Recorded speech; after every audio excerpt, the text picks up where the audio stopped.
Well, hello again, friends. This is Pastor Jay here with week 4, looking at chapter 3 of How to Revive Evangelism, where this week we're talking about belonging and not just welcoming. I hope last week you were able to have some good discussion on the topic of conversation and not just proclamation. And what might that look like at BRC? Please, if you have any great ideas or suggestions in your talking and your brainstorming from last week, please let myself or Pastor Dan know how we can create an area of conversation and not just proclamation at our church.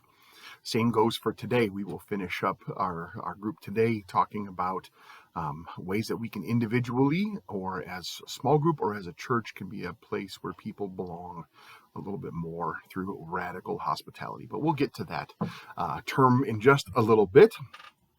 The chapter started out again this week. So we're looking at chapter 3. It started out with a story of a church plant, house plant in Honolulu, which, by the way, sounds like a wonderful idea if anyone feels the calling of planting the first Reformed church in Honolulu.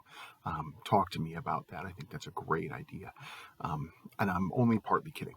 So, but that sounded like a fun thing that they did, and they set out to do these dinner parties, do these great dinner parties at people's houses. And I'm so glad that he actually said, look, not every church needs to change their strategy to do that, but this is what this church decided to do. And clearly there were some results. We have that story of that young artist and model who came to the groups and really was just being filled up with what was going on in the group. I thought that was just an excellent story. Not something I'd ever heard of, and definitely a different perspective than we hear at church. We still use that term sometimes as, we're filled up on Sunday and sent out for the rest of the week, but I think it was different the way that she said it. And I loved the end of that passage, that section on that story.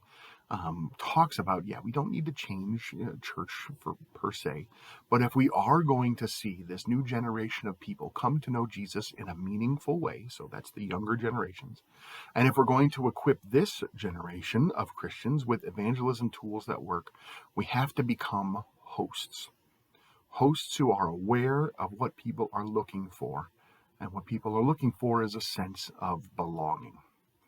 I'd heard it said years and years ago that people aren't looking for a friendly church, they're looking for friends. And that's an excellent description of exactly what this chapter is talking about and what we learn from this chapter. He went on to say, for too long, the Western church hasn't gone further than welcoming. Right? And I would say that we are a friendly, welcoming church here at BRC. But what he's saying is we need to go further.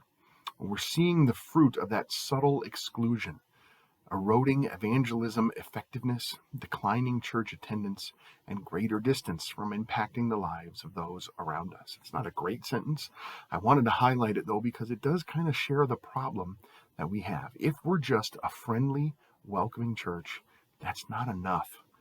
It's not enough for a non-Christian, especially for a younger non-Christian who's looking for more than friendly, welcoming, smiling faces, and then for us as a church to have to tell them what they need to do, act, feel, think, or behave to belong.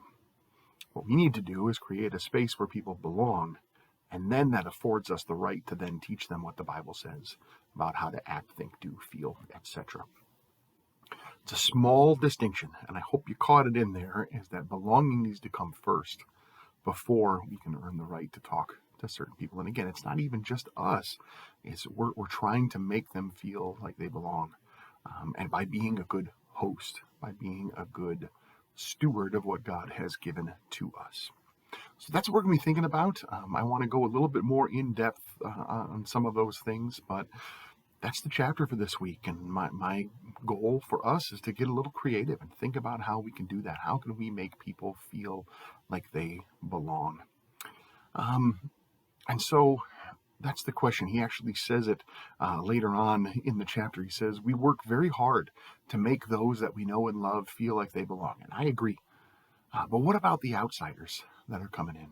Are we crafting true spaces of belonging for outsiders in our churches, or do we just craft listen to what we think space for outsiders?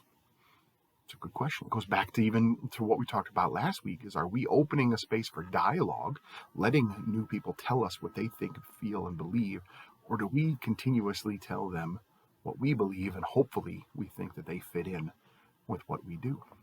That's a good question. And that's, again, a small but important distinction, especially for younger people in our area. So then he puts forth this idea, this notion of radical hospitality. I think it even says it in the chapter, something to the effect of, there's nothing that fast tracks a sense of belonging more effectively than radical hospitality. That's what we're looking for. Someone to radically be hospitable to us, to bend over backwards for us, to be a good host, to make us feel welcome. It's more than just a friendly face, a smile, a greeter, a handshake, a hug, or whatever it's going to be post-COVID. It needs to be something more than that, something radical, like the story in the chapter of someone from the church inviting a young mother into their home when they needed a place to stay. That's radical hospitality. That's what we're called to do for more than just family, more than just our friends, but for our brothers and sisters in Christ, even those who don't necessarily come to BRC just yet. Maybe they haven't come yet. But we need to pour out radical hospitality. What radical hospitality does is it creates spaces of belonging. And it is in these kinds of spaces that people can let down their guard and their defenses and eventually have true encounters with God. I don't know how often you think about it, but I don't often think about people coming to church that have their guard up or have their defenses up, unless possibly they were invited by someone and they didn't really explain what they're coming to. What we need to do is we need to be a congregation at BRC that is radically hospitable for anyone to come in, so that not only do they feel like they can be here or they feel welcome, but they feel like they belong.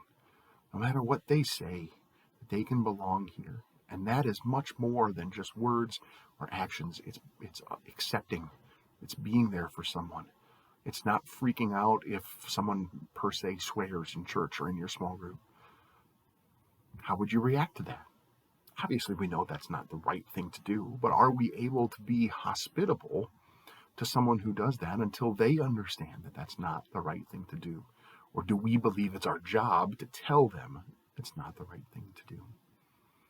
Those are the questions we need to ask ourselves and we need to ponder at this time, because what we want is we want people to have true encounters with God and let God be the one to show them what they should and shouldn't be doing according to his word.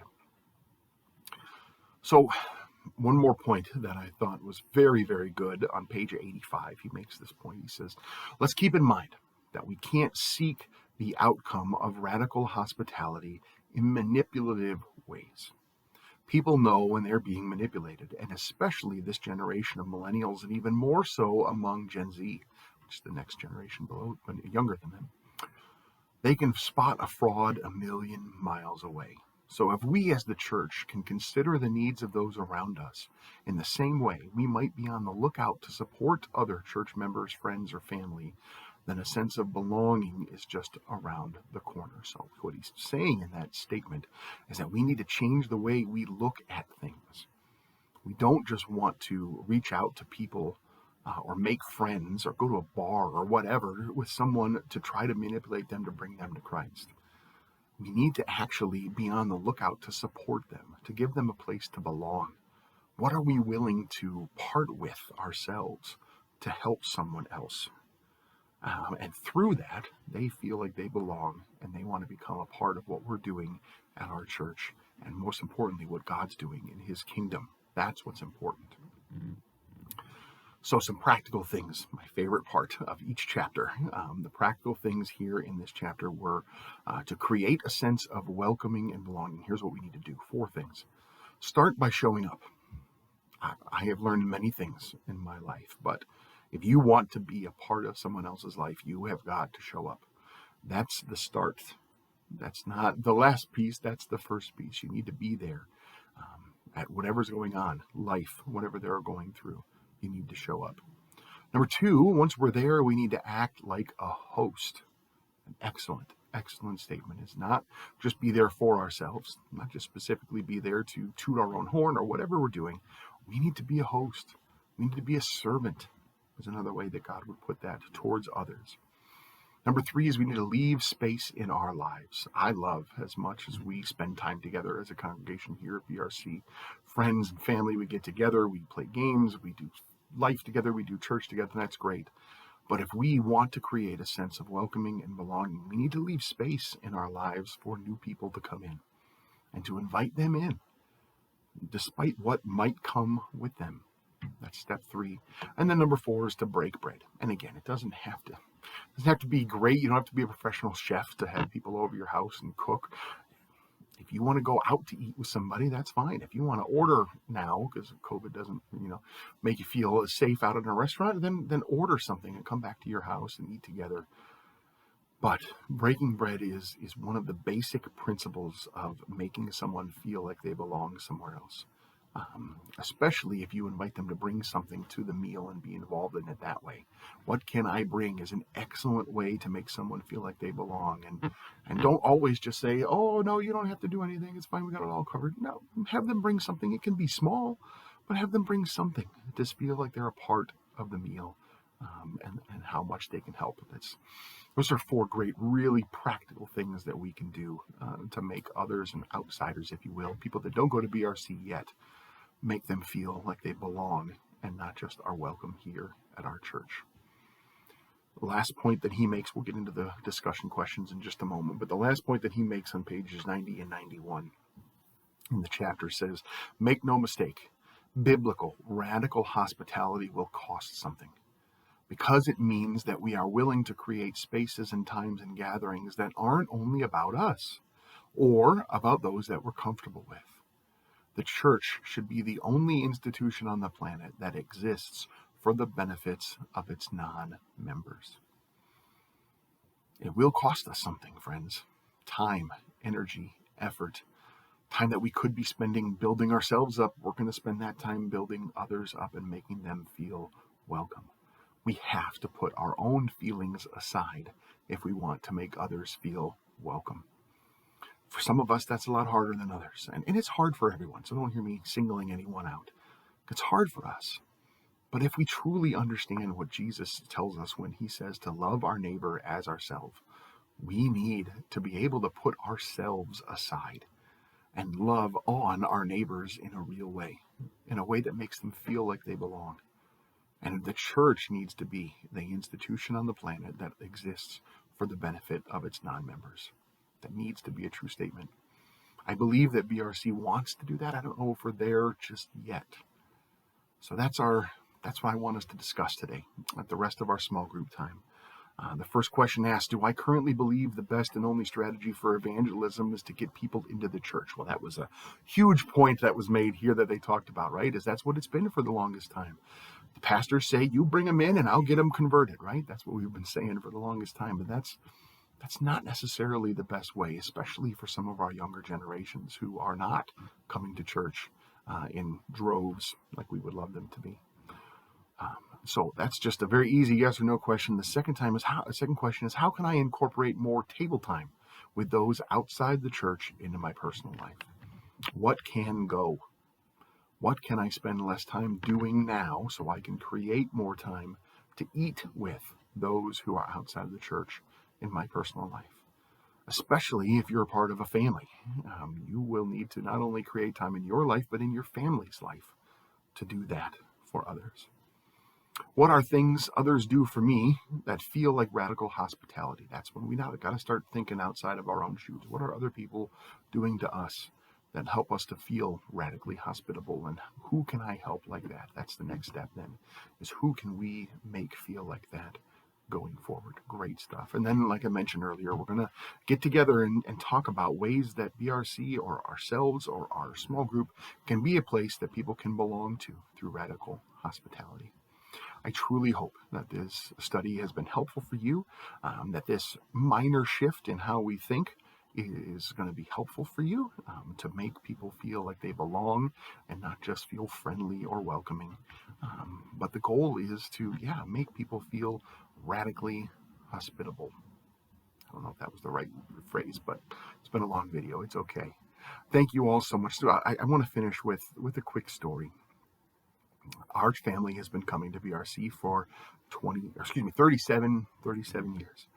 My parents have told me this story. They were invited over to dinner at Pastor Don and Kathy's house when we first started attending the church. And one of the ways that my family knew that they belonged here at BRC was that Pastor Don was just himself at that meal. He was a farm kid from Western Michigan. He wasn't somebody that my mom was used to in the Roman Catholic Church, where the priests would sometimes make themselves feel like they're above everyone. Pastor Don was just a normal human being.